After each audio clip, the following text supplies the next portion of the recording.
welcome back to Sunny Life Trend. Thank you so much guys for tuning in.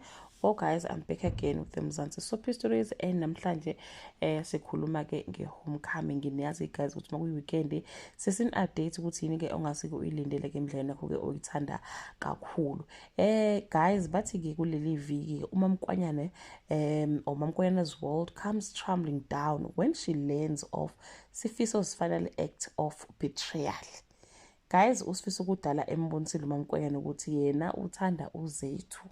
And angazi ke guys noma ke ngiyifunda kahleni.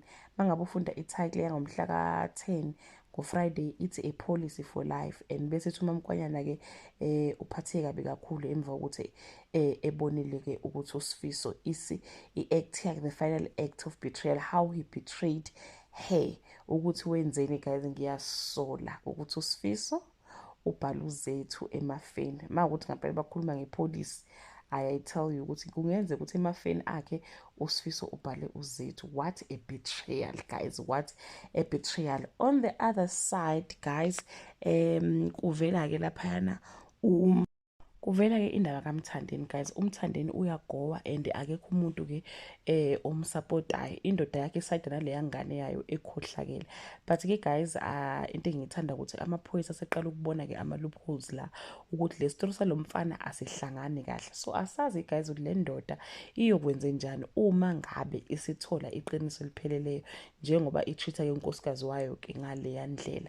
And ke guys, uMthandeni guys kuzovela ukuthi uZethu azange abe khona in her life because uZethu wazi ukuthi uyena umuntu kumele nje anakekelwe, uyena umuntu obalekile. So when it come to her supporting her friends, akufani noma bona bemsupporta yena. So uMthandeni ke uzomdikila kuZethu ukuthi hayi sisi, mangikudinga uhleze ke ungekho, so ngicela ukuthi ke uphume kimi. Enye ke guys into ke ezovela kuleli viki elizoqala ukuthi ke uMetron uzocela indodana yakhe ke guys uShobana ukuthi engathi ukuhamba kancane mhlambe ayiguli, ehlise umqondo, like ehlise i-stress lesi simphethe, ngoba uMetron ayisamphathi neze kahle ke into eyenzeka ke ngoShobane, while uZethu impilo yakhe iqhubeka as normal. Abantu abaningi seqala ukumdinwa kuZethu, seqala ukumcasukela ukuthi hayi yazini everything it's about her.